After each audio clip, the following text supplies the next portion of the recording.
Sa muna siya ang katong bypass road. Ikan sa lugar ng kapay kung sa Banban. So, kaya no? So, dahil question ba? Kung unsa daw kuno kalainan sa lawas o sa kalag o sa espiritu. Sa Bible, lahi ang lawas, lahi ang kalag, lahi po ang espiritu.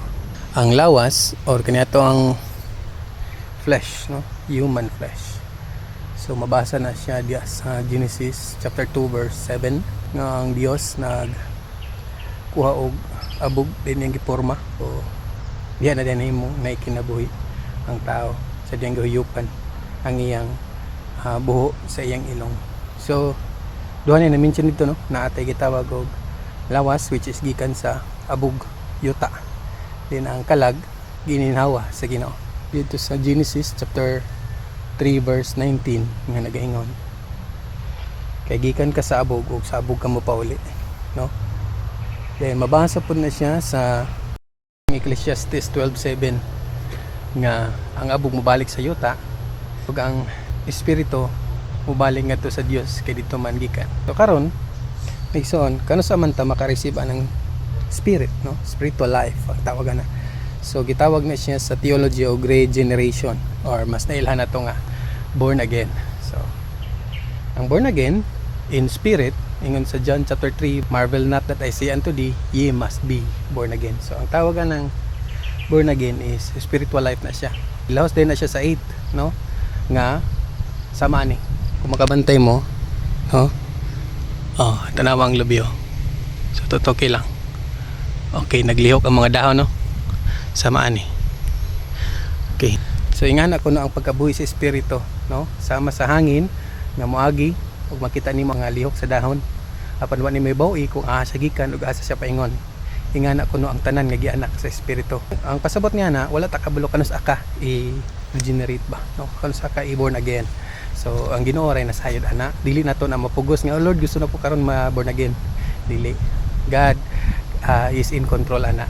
Kay that's part of the salvation man, yaman ng works, no, at human, not of works, lest any man should boast man ang tawagan ng doctrines of grace. So kung sa man mo abot ang espiritu sa imong kinabuhi, kay ingon sa Ephesians 2 verse 1 nga sa mga patay pa kita gibuhi kita. So it means patay data spiritually. So kung di ka buhian spiritually, dili ka makakita sa gingarian sa Dios. Kasi pasabot na dili makakita sa gingarian sa Dios. Ang pasabot niya na dili ka makarelate, dili ka wa kay longing, wala kay interest sa pagpaminaw sa pulong sa Ginoo or mga spiritual things. Tungod kay spirituanon man ni nga butang ang atong gisgutan. So kung kalagra ang nagdominate sa imo karon, mo na siya duol kay ka sa kalibutan, no? Kaya ang lawas masatisfy man na siya sa kalibutanon, no? Gigutumon ta, gakalipay ta, gakaguol ta. So kakumbine ang kalag ug ang lawas. So kung wala espiritu nan, wala mo na to ang ga-function sa imo, ha. Mo nang bisag unsaon nako og share og pulong sa Ginoo, kung wala ka buhi sa espiritu, wala kay interest ana, no? So mostly ang kasagaran maminaw sa mga pulong sa Ginoo kay kadtong mga regenerated or gitawag og na born again. May kag na born again gitagan og spiritual life. Giborn sila pag-usab in spiritual way, no? So timailan nga gibuhi kay spiritually. Nana siya mabasa sa Romans chapter 8 verse 14 nga ingon sa gidaganon sa gigiyahan sa espiritu sa Dios, mga anak sila sa Dios. May kagigiyahan. So, nana spirit sa imong kinabuhi. Mayngon diya sa 1 Corinthians nga, did you not know that your body is the temple of the Holy Spirit? So, nana sa to ang sulod ang balang espiritu ug mo na ang naay conviction diya sa imong kaugalingong karon. Mo nang hadlok ka makasala, no? Makasala ka, mga ikaw pasaylo sa Ginoo tungod kay naay gabadlong sa imong sulod, no? Wala nimo tuyuang muduol ka sa Ginoo, wala ni dili mo tuyon nga mamino na ka sa pulong sa Ginoo, maabot ra na nga time, no? Sama sa hangin nga wala ka kabalo. Ahagikan o ahapaingon ingana ang gibuhi sa espiritu. So ang tao, it composed of 3 parts, no? Lawas, natay lawas, balik sa abog, Genesis chapter 3 verse 19. Then ang kalag mo na siya atong intellect, emotion and will, no? So na the inner man nato, so, siya ako di gina mausab, no? Mo na ang akong pag-ako kanang kalag nato. Then kanang spiritual life mo na siya atong connection sa Ginoo ba. Kung wala kay spiritual life, wala kay kahadlok sa Ginoo sa tinuod lang, no? Ingon na dagan kay mabasa ana, gitawag na siya og total depravity. Nga ang tao kung iya lang kaugalingon, kung wala intervention sa Ginoo, dili na siya maminaw, dili na siya mag-interest, dili na siya maglonging sa espirituhan ng butang, sama sa Bible, sama sa mga pag-ampo, mga pagtapok, magisgot sa mga langit ng butang, no? So dili na siya. So mo to siya. Tay lawas na tay kalagog espiritu. Ang espiritu Ginoo ray nay katungod nga mohatag ana, dili na to na maakuher, dili na to na siya mapangayo, dili na to na siya mapugos nga kani nga tawo Lord gusto nako ni nga maluwas. Hatagi siya espirituhanong kinabay dili. Ang Ginoo ang nasayod ana kanus-an niya ihatag, no? So ingon diya sa John chapter 6 verse 60 paubos, no, na diya nga si Kristo nasayod kung kinsa tong motoo.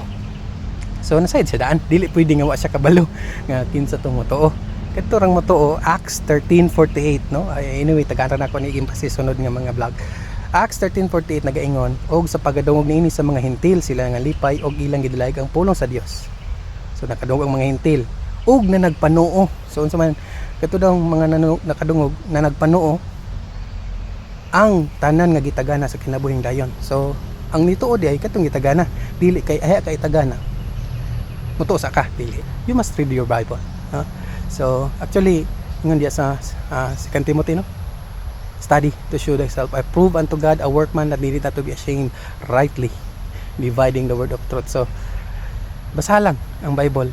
You don't need to complicate, no? Basahan lang ang Acts 13:48 nga ang nituod di ay katud ang gitagana daan. So siya na ilawas na kalagog espiritu. So that's all. Have a nice day.